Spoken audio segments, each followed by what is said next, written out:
Olá, eu sou Walter Procópio, nós estamos no desafio de ler a Bíblia toda em um ano. Hoje nós vamos ler o capítulo 16, capítulo 17, o capítulo 18 de Êxodo.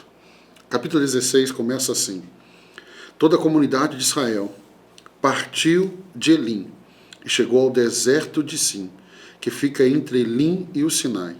Foi no 15º dia do segundo mês, depois que saíram do Egito. Deus começa agora a nos falar dessa jornada. Ele sai de Elim, esse lugar que eles tinham 12 fontes de água, 70 palmeiras. E aqui vai ser o momento agora que Deus vai mandar o maná.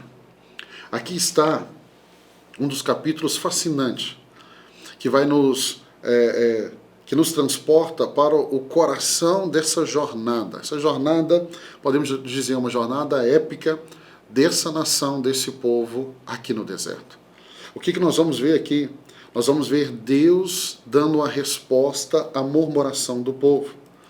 Quando nós chegamos aqui no verso 2 do capítulo 16, no deserto toda a comunidade de Israel reclamou a Moisés e Arão. Disseram-lhes os israelitas: quem dera a mão do Senhor nos tivesse matado no Egito. Lá nós sentávamos ao redor das panelas de carne e comíamos pão à vontade. Mas vocês nos trouxeram a este deserto para fazer morrer de fome toda essa multidão. Agora nós vamos ver esse povo. E que povo difícil. O que vemos aqui é a murmuração do povo. E se tem algo que eu e você devemos ficar longe, é da murmuração. O apóstolo Paulo vai falar que por causa da murmuração, esse povo morreu no deserto por causa da murmuração.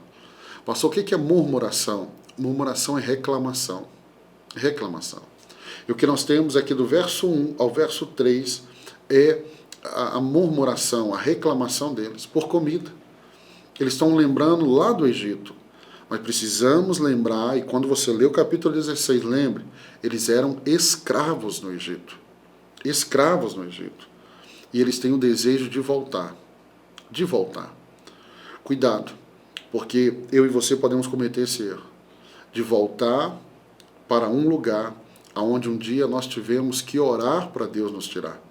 Lembra que lá no Egito, a coisa estava tão difícil que eles oraram para Deus os libertar, e agora que Deus os libertou, eles querem voltar. Nunca volte para um lugar que você teve que orar para Deus te tirar. Eu vou repetir isso, que isso é muito forte. Nunca volte para um lugar que você teve que orar para Deus te tirar. E aí do verso 4 ao verso 16, é um relato onde nós vemos a provisão de Deus, o maná. O maná começa a cair aqui, e o maná vai continuar caindo, descendo dos céus, até o dia que eles pisam na terra prometida. Então, aqui é Deus prometendo que ia dar pão do céu para eles. Pão do céu. Verso 8, Deus traz a instrução de como eles deveriam coletar esse pão. E verso 9 ao 12, deixa eu ler com você, verso 9, disse Moisés a Arão: diga a toda a comunidade de Israel que se apresente ao Senhor, pois ele ouviu suas queixas. Enquanto Arão falava, toda a comunidade, todos olharam em direção ao deserto. E a glória do Senhor apareceu na nuvem. E o Senhor disse a Moisés: ouvi as queixas dos israelitas.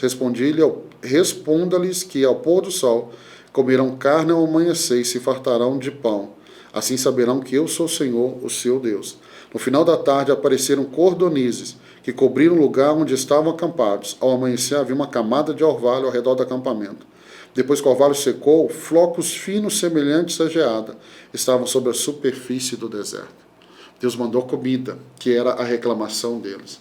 E aí, no verso 31 ao verso 36, é Deus dando o testemunho dessa provisão sobrenatural sobre a vida deles. E aí nós entramos no capítulo 17. O capítulo 17 é a água que jorra da rocha. E aí eu preciso já fazer esse apontamento. Paulo, na carta aos Coríntios, ele vai dizer que essa rocha que seguia o povo, essa rocha é uma figura de Jesus Cristo. Jesus, ele é essa rocha que jorra água para toda a vida. Lembra da mulher samaritana, lá no Evangelho de João, capítulo 4? E agora no capítulo 17, no deserto, eles têm sede. E novamente, esse povo murmura. Toda a comunidade de Israel, verso 1 do capítulo 17, partiu do deserto de Sim, andando de um lugar para outro, conforme a ordem do Senhor. Acamparam em Refidim, mas lá não havia água para beber. Por essa razão, queixaram-se, murmuraram, reclamaram a Moisés e exigiram: dê-nos águas para beber. E aí, olha a resposta de Moisés. Ele respondeu: por que se queixam a mim? Porque põe o Senhor à prova. Meu irmão, mais uma vez, fique longe da murmuração. A murmuração vai te destruir. Se você conhece alguém que é um murmurador, um reclamador, sai de perto dele. Ele vai contaminar o seu coração. Vai contaminar o seu coração. E o que nós vamos ver é Deus provendo água para esse povo. Verso de número 6. Eu estarei à sua espera no alto da rocha do Monte Horebe. Bata na rocha, e dela sairá água para o povo beber. Assim fez Moisés à vista das autoridades de Israel. Chamou aquele lugar Massá e Meribá, porque ali os israelitas reclamaram e puseram o Senhor à prova, dizendo: o Senhor está entre nós ou não está? Cuidado, para você não trilhar um caminho de murmuração, e isso pode destruir a sua vida. Capítulo 17, do verso 8 em diante, é a vitória sobre os amalequitas. A batalha contra os amalequitas. Essa batalha ela é muito importante. Por quê? Porque ela acontece no momento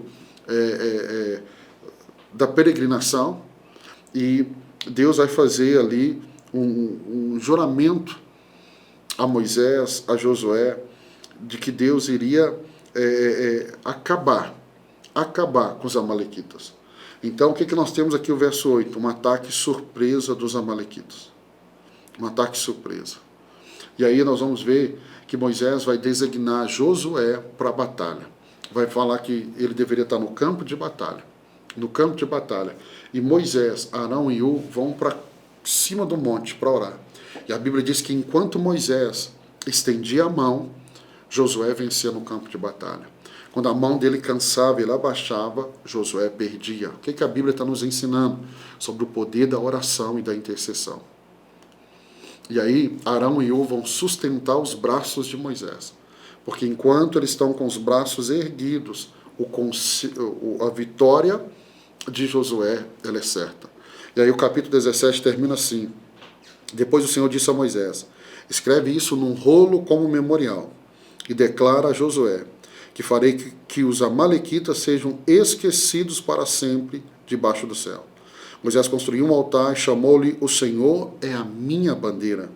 E jurou: pelo trono do Senhor, o Senhor fará guerra contra os amalequitas de geração em geração. Eu não sei se você vai se lembrar, mas eu te lembro. Nós vamos precisar desse texto aqui, Êxodo 17, verso 14 e 15, quando nós chegarmos lá no período da monarquia, em 1 Samuel, com Saul. Tem um juramento aqui. E Deus, sempre que ele declara uma palavra, Deus cumpre essa palavra. Deus cumpre, Deus cumpre. E aí o capítulo 18. O capítulo 18 é fantástico, irmãos, porque Jetro, o sogro de Moisés, um homem experiente, mais velho, vivido, ele vai trazer conselhos. A Bíblia diz assim: na multidão de conselhos há sabedoria. Aprenda a ouvir conselhos. Tenha conselheiros do seu lado. E quando Jetro chega ao acampamento de Israel, o que nós vamos ver? Jetro, que é o sacerdote de Midian, ele chega com Zípora, esposa de Moisés, e os seus filhos, que são netos de Jetro. E ele vai celebrar esse encontro. E aí do verso 7 ao 12, nós vemos Moisés debaixo de uma sobrecarga. Moisés sobrecarregado. E o que nós temos? Nós temos Moisés que está julgando os casos de Israel. E o texto é muito claro, que Jetro vai orientá-lo, vai dizer: olha, você está morrendo e você está matando um povo. A pior coisa que pode acontecer numa liderança é a centralização. Não funciona. E não estava funcionando com Moisés. E aí Jetro vai dar um conselho para ele. O conselho de Jetro a Moisés é: Moisés observa a necessidade de delegação. Se você é uma pessoa centralizadora, aprende a delegar. Aprende a delegar. Isso serve para o seu trabalho, isso serve para dentro da sua casa, isso serve para a igreja, em todos os lugares. Aprenda a delegar. E aí, a sugestão de Jetro é criar uma estrutura de liderança, que vai facilitar para Moisés e vai facilitar para o povo. E esse conselho ele é muito sábio. E aí, do verso 24 até o final do capítulo 18, é Moisés implementando este conselho de Jetro.